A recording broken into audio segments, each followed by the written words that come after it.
China's Comac C919 just made its first ever international debut during a flyby at the 2024 Singapore Airshow.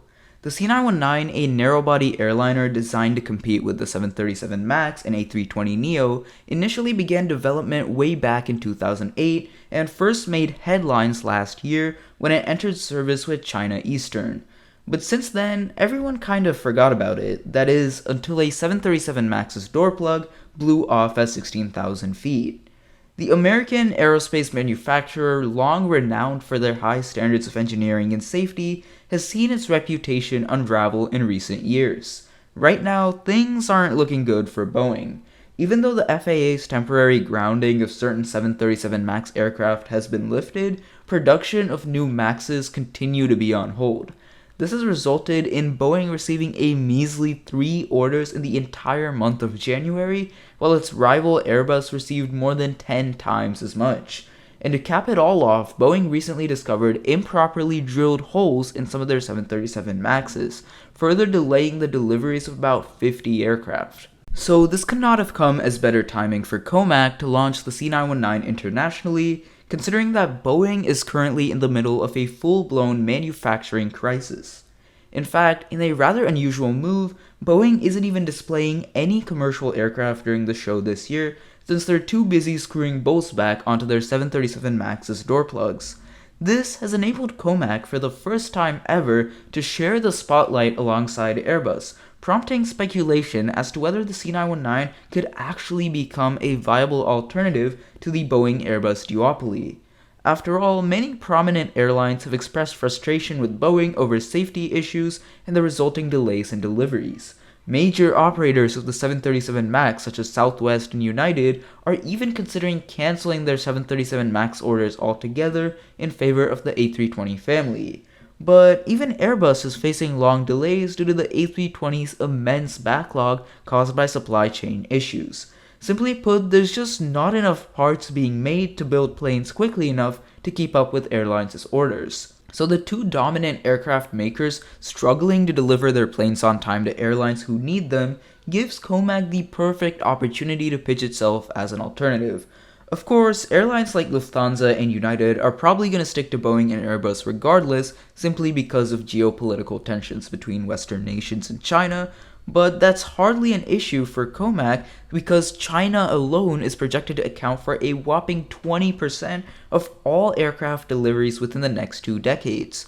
The C919 has already received over 1,000 orders from Chinese airlines, and that's not all. The Asia Pacific is the fastest growing aviation market in the entire world, particularly Southeast Asia, which is currently experiencing a surge in tourism. The C919 would be an ideal option for many of these short-haul routes within Asia, especially considering that it's heavily subsidized by the Chinese government, making it 25% cheaper than Boeing and Airbus narrowbodies.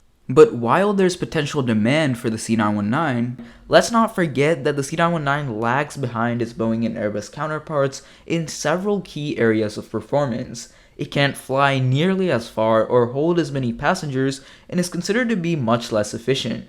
On top of that, Comac faces an uphill battle trying to convince airlines that their planes are legit. You see, Comac hasn't always had the greatest reputation when it comes to the authenticity of its aircraft. Multiple Chinese intelligence officers have been convicted for espionage and attempting to steal trade secrets from Western aviation firms in order to help the C919 program. So no wonder the C919 looks almost identical to the A320neo.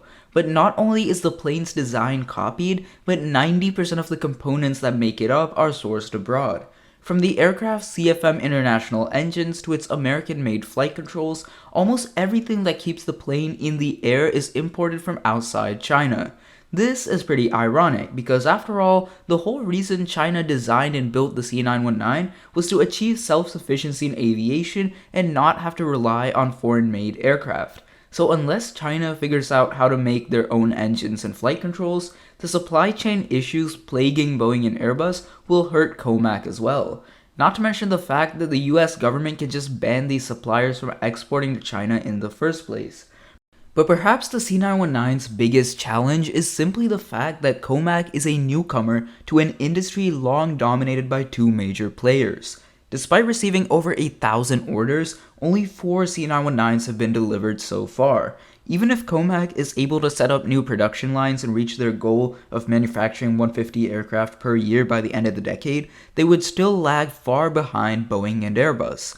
Comac is also yet to establish a vast support network for its aircraft to get repairs and maintenance, without which it would be very difficult to sustain large-scale C919 operations.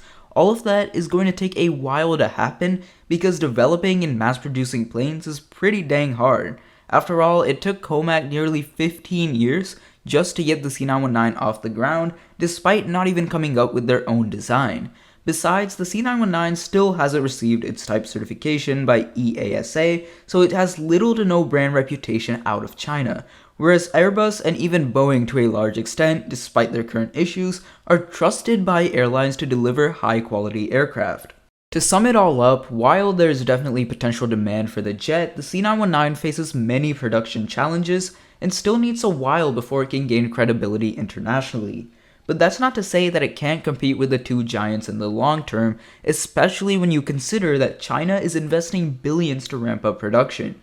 Even if Comac manages to take a small slice of the market away in the long run, it could spell huge trouble for Boeing and Airbus. So, do you think the C919 can offer an alternative in the long run, or is China just getting ahead of itself? Let me know down in the comments below, and as always, if you found this video interesting, hit that subscribe button.